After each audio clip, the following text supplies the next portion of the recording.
How to remember your dreams. Hello, DreamWalkers. Welcome back.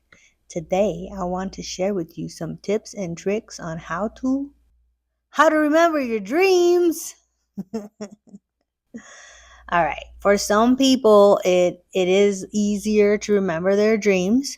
But after you hear my list, you're going to think, well, shit, maybe all those people are doing a lot of the things on the list and it's not intentional. Do you know what I mean? Some people have the circumstances already set for them, and other people need to create the circumstances because for some reason they're way off base. Okay. This brings me to my first point, which is energy.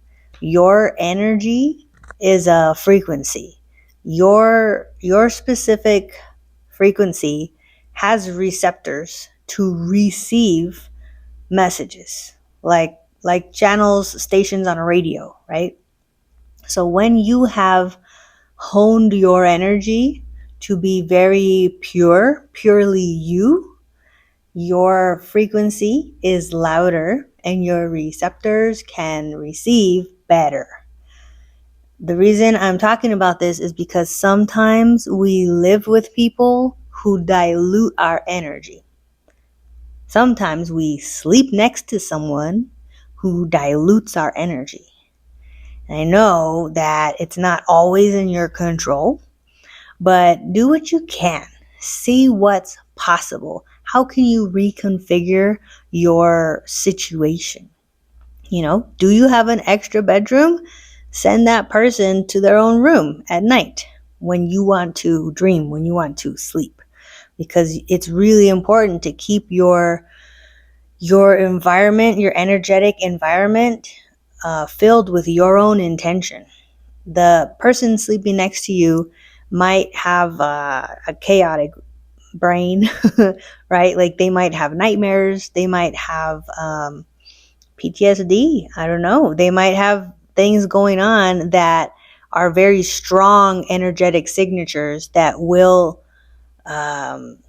what's that word? Like bleed into your energetic signature, and you want to have the best chance of catching whatever adventures you're meant to catch in your sleep. So that's my number one advice. It's probably the hardest advice. I mean, I know a lot of people have partners, a lot of people have children. Sometimes children want to come sleep in your bed too. A lot of people have just other people in the house. You know what I mean? Like, it is a privilege to live on your own, sleep on your own. I understand that. So, do what you can. See if you can kick them out into their own bedroom or put them on the floor or put them on a sofa, at least maybe one night a week or one night a month if you want to see if it makes a difference. Do your own experiment. And then if through the data you have collected, you recognize that it is important for you to sleep by yourself, then you can start making long-term plans, right? Long-term plans like saving up money or applying for whatever apartment it is that you would be able to afford in order to stay by yourself. Because, especially for women, it is really important for us to keep our private space sacred. Not just for dreaming, but for our cycles, so that when we need to be alone, we can be alone. It's not like it would be great to have a situation where you don't have to fight for your solitude when you need it. Either because you're going through cramps or because you're preparing to bleed, like that luteal phase, where the hormones fluctuate, right? So sometimes it feels harder to be around people because we're programmed to please, right? And if we're not in a pleasing mood, it's better to be alone. Okay, anyways, let's do the next one. All right. Set yourself up for a cozy, comfortable sleep. Okay, that's number 2. is regardless of whether you're able to be alone or not, you can still do this one, this number 2, which is set the cozy vibes. You can do that with a shower before bed, a bath before bed. You can even do it with just one candle in your room for 20 minutes before bed, right? It gives that soft, glowy light. It's a very romantic vibe, but just for you and your higher self, for you and your spirit who wants to go journey and explore. You have to bring in those mystical, romantic vibes. You have to romance yourself because otherwise, your brain, your nervous system stays in the alert state, in that frazzled mind, in that busy to do list checking psyche, right? We don't want that. That's not going to bring us adventures. That's not going to bring us um, wonderful dreams that cause us to want to write them down, right? Okay, so that was number 2. All right. So number 3 is about the chemicals that you put inside your body. I can be talking about tea, or I can be talking about alcohol. I could be talking about weed. So in my experience, when I'm not smoking is when I'm dreaming. I've had long periods in my life where I have smoked every day and I did not dream. And once I stopped, boom, the dreams came back full force. And I love it. I'm telling you, like, I much prefer to dream than to not dream. I don't know what it is. It's just my sense of adventure. I have an Aries moon, so I need novelty. I think that's probably why dreaming has been one of my favorite things in life, is because it's always different. There's always some new story that shows up every single night. Not just one, many stories. Sometimes I write down as much as 5 dreams, but what I'm saying here is that the chemicals you put in your body either help you dream more or dull that connection. They make you less likely to dream. So for me personally, that's alcohol and weed, less likely to dream. What I really like is tea. I like drinking either chamomile tea or chicory tea. I don't do the verbena very much, although I like it. And there's another one. Oh, dude, what was that one called? Valerian. Valerian. The valerian root. That one hits me hard. I'm telling you, I have a very sensitive soul. I have a very sensitive body. I have a sensitive everything. But anyways, that's why I don't drink valerian, but that has been known to help a lot of people sleep and potentially dream. So you gotta toy around with different teas because a lot of these plant medicines are really, really, they're your helpers, they're your friends. They want you to have wonderful experiences that are otherworldly. Another one that's great is mugwort. Some people sell it as an oil. You can like put some oil on, oil of mugwort before bed, or like put a little pouch of mugwort under your pillow because then you can smell it throughout the night. So essential oils are awesome too. Rosemary is a great essential oil for memory. Depends on you whether you want to put that on before bed or not.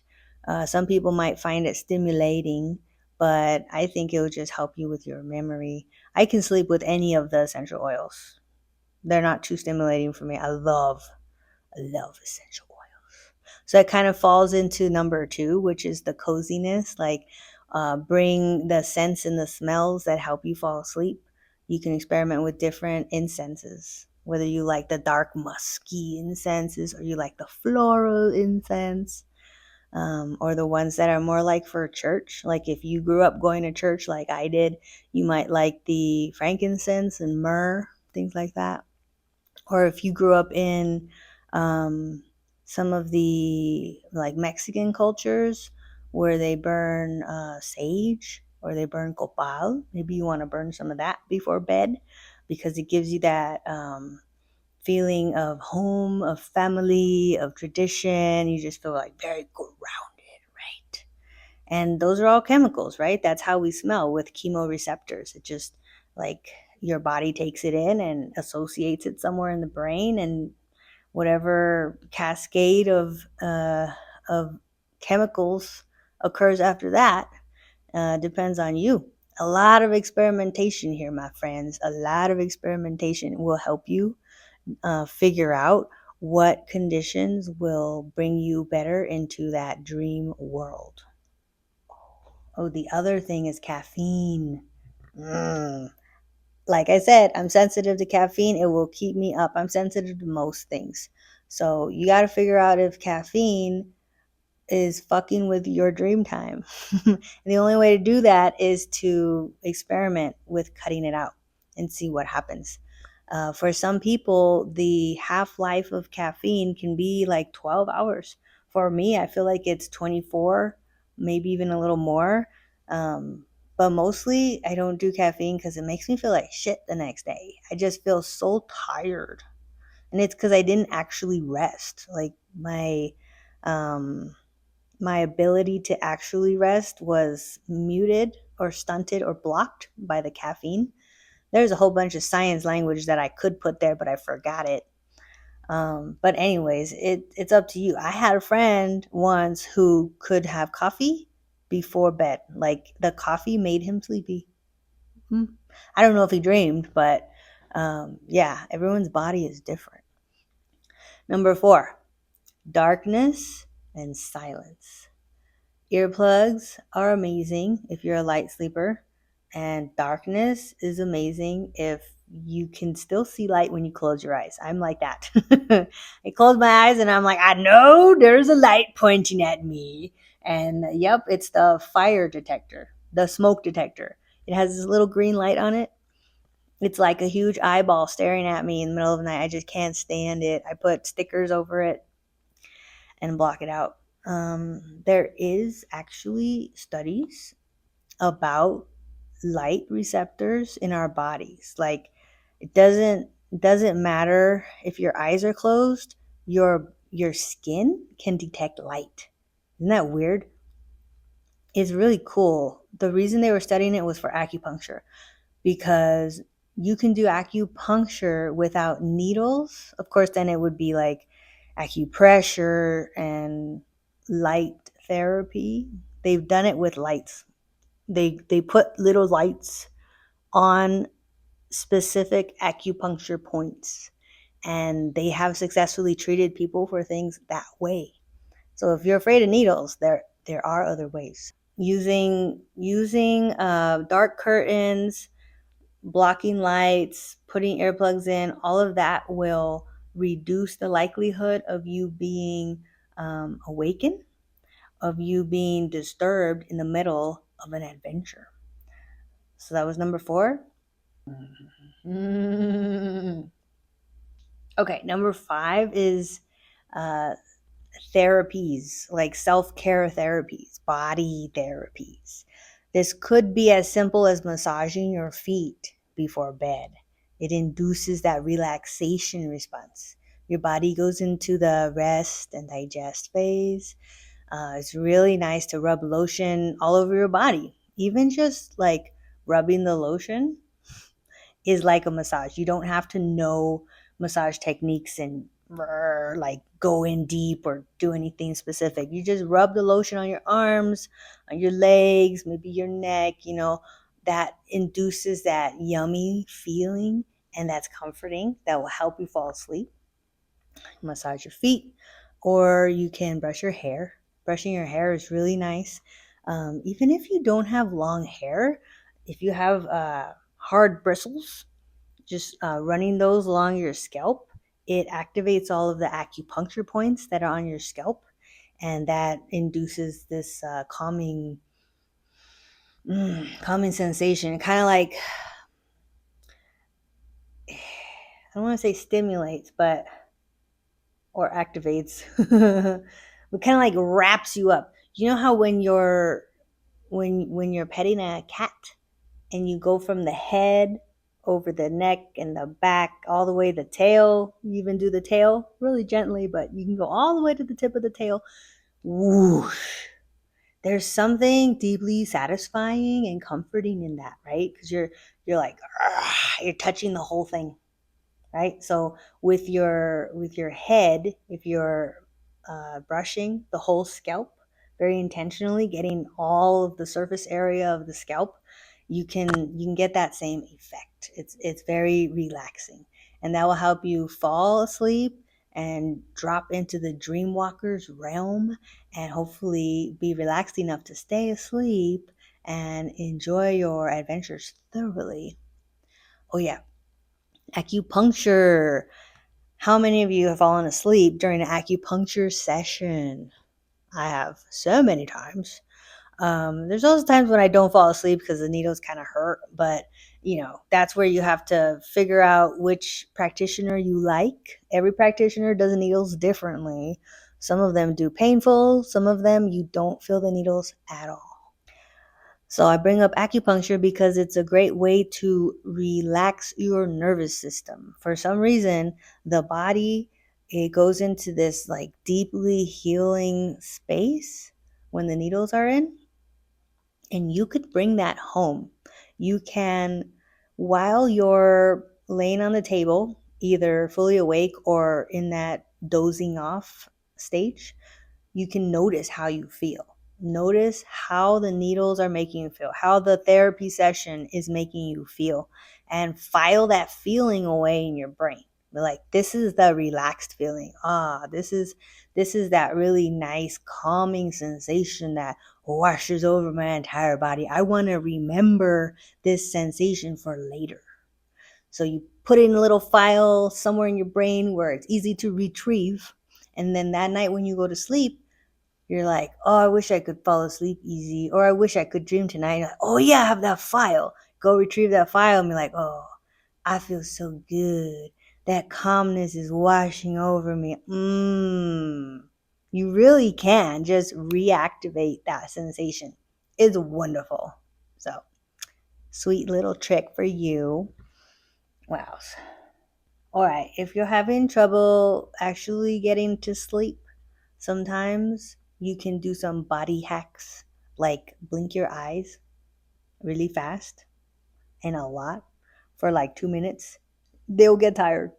Boom, the lids will close, and they will want to stay closed because you have fatigued all the teeny tiny muscles that work your eyelids.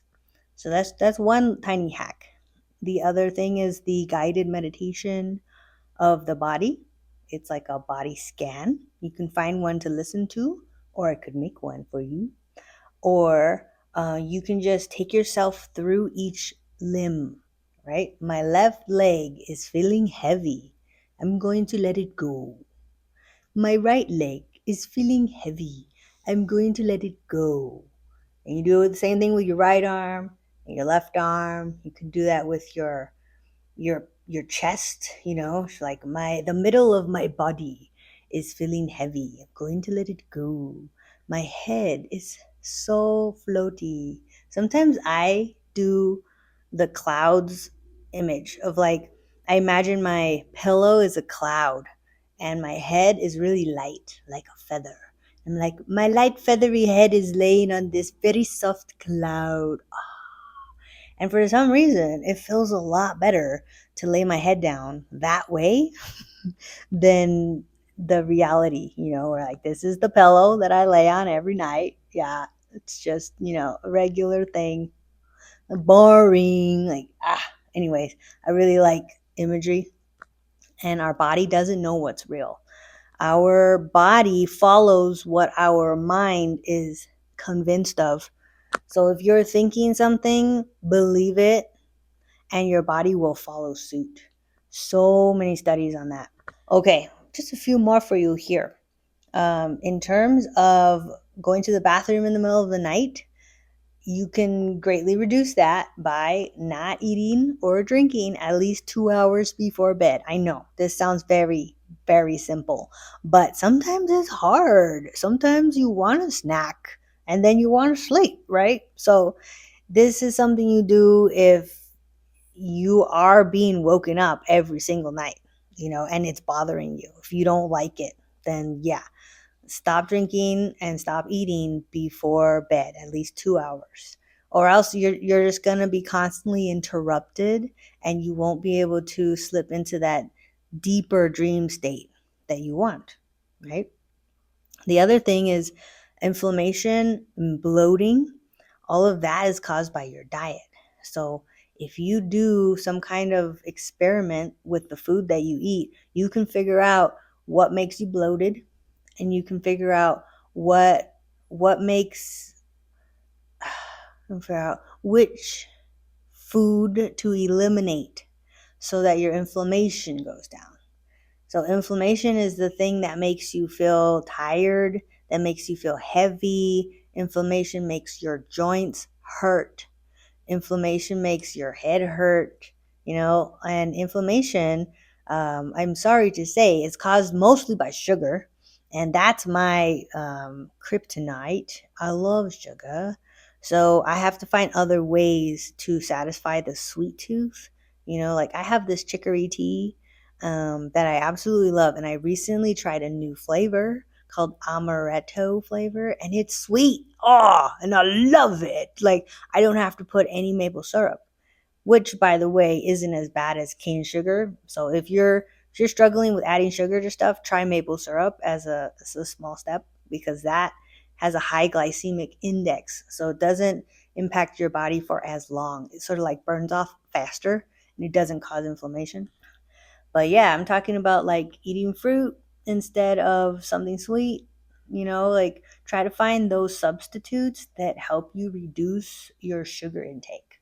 Not go cold turkey. That is too fucking hard. You have to replace, okay? The replacement method is the best method. So figure out what you'd like to replace, and then find the thing that is worth it for you, the thing that tastes good to you, but is not made of sugar or corn syrup, right? We want to avoid sugar and avoid corn syrup because those are highly inflammatory. The other inflammatory things are dairy, right? Like if you're drinking straight up milk, try an alternative milk, and see how you feel. See if your inflammation goes down. The other thing is meat. No, I'm not a vegan. I used to be, yeah, but I love meat, so I have it sometimes. I try not to have meat every single day because it will raise your inflammation. Um, yeah. What else? Okay, the last thing. Okay, the reason I was saying about the inflammation is because you will sleep better if your body isn't in an inflamed state. Inflammation sounds like someone's lit and about to go off, right? It's like, what do you associate with inflammation? Redness, right? Rough skin, right? If something's inflamed, it's swollen, it's gotten full of something, right? It's like oh, very uncomfortable. So your body isn't going to be able to slip into the dream state and feel cozy and calm. You won't be able to stay there for very long. You might also be getting up to go pee a lot because of kidneys and all of that. Like the liver and everything is trying to digest the toxins. Sugar is a toxin. Sucks, right? But it is. And our body is very accommodating. Our body wants to allow us to have all of that inflammation. But that means it's working, right? So if your body is constantly working on detoxing, it's not going to get very much rest. And it's when you're resting that you get to dream. So that's why I brought up inflammation. Do with that what you will, baby. It's okay. It's your day, and it's your night, and it's your sleep, and it's your adventures. The last thing I want to share with you is one image. I told you I love imagery. One image that helps me when I want to feel safe and cradled, right? Kind of cuddled, is a big dragon wrapped around my house. Huge dragon that can curl up like a cat, but it's so big that my little house fits right there in the center of that donut, right? It's so cute. It's such a cute little image, and it makes me feel cared for. It makes me feel sweet It makes me feel adorable, and it makes me feel safe and secure. And I know it's all in the mind, but it really is all in the mind. Like, your body follows what your brain thinks. So if you're telling yourself that you are guarded by this massive, kind dragon, you might fall asleep better. And you've already put yourself in the imagination station. You have your imagination hat on, right? You're in the mood to dream because you've already gone into that frame of mind. I left out the last thing is um, writing a letter. You can think of it as a prayer, or you can think of it as a literal request to your subconscious. You write out what you would like. What are your intentions for tonight? Would you like to dream big things? Would you like to go on crazy adventures? Would you like to see a beautiful landscape? Would you like to feel like an astronaut floating in space and then landing on an interesting planet? Or if you're in the or if you feel like doing more of a prayer route or a spirituality route, you could write to your ancestors and ask them for advice. Please, ancestors, drop on me the wisdom I need. The wisdom I need to get through my days. Please help me see the solutions that are right in front of me so I can change my circumstances into a better thing, into something that makes me more inspired. You can ask for inspiration, you can ask for intelligence, you can ask for um, observational skills, because sometimes what's right in front of you is the hardest thing to see. Anyways, I'm gonna get all philosophical here. This video is very long, so I'm gonna leave it. But anyways, I have a guide in my store about all of this: how to get to sleep, how to remember your dreams. Man, I didn't even go over some of my tips on how to remember your dreams. That's gonna have to be the next video. We're gonna do that in the next video. Are we? Sleeping. I talked a lot about how to fall asleep. I didn't talk a lot about dreaming. But falling asleep is the first step to dreaming, bruh. I feel like the remembering your dreams part is the simpler one. That doesn't take very long. Okay, so here it is. Set an alarm clock for 3 a.m. When that alarm clock goes off, you immediately start talking. Whatever you remember that you were dreaming, you say it. I saw a blue table. I was walking through a hallway. There was green grass. Something was touching my hand. Like whatever you remember, you say it out loud. That's one way to remember dreams, because that keeps it going. Or you can write it down, or you can do a voice recorded message, whatever feels easier for you, right? If it's easier for you to put an actual notebook and pen under your pillow, then do that and have a little light nearby that you can click on, start writing. Boom, done. Then go back to sleep. And then in the morning when you wake up, you do the same thing. You talk out loud, you write it down, just right away you do it. That's going to help a lot. That muscle will get buff. I've done that since I was like 14. And my muscle is so buff now that I can wake up and not do that. I can go to the bathroom, brush my teeth, make my breakfast, talk to Chat GPT, whatever the fuck I want to do, and then say, oh yeah, I want to write down my dreams. And then I write down like 3 big bodacious dreams, because it's all still there. Like my my AI agent in my head has already done that kind of review. It's doing that review in my brain when I wake up, and I can do other things. It's like automated. It's been automated. Yes. So, anyways, I might do another video, give you some more tips on that. But what's most important is getting to sleep. That's why I gave you that long ass list about how to get to sleep and improve your odds of dreaming. Okay? So keep dreaming, keep wandering and wondering, and I'll see you under the stars in another realm. Peace out, Dreamwalkers. Bye. That was a long one. Oh my goodness.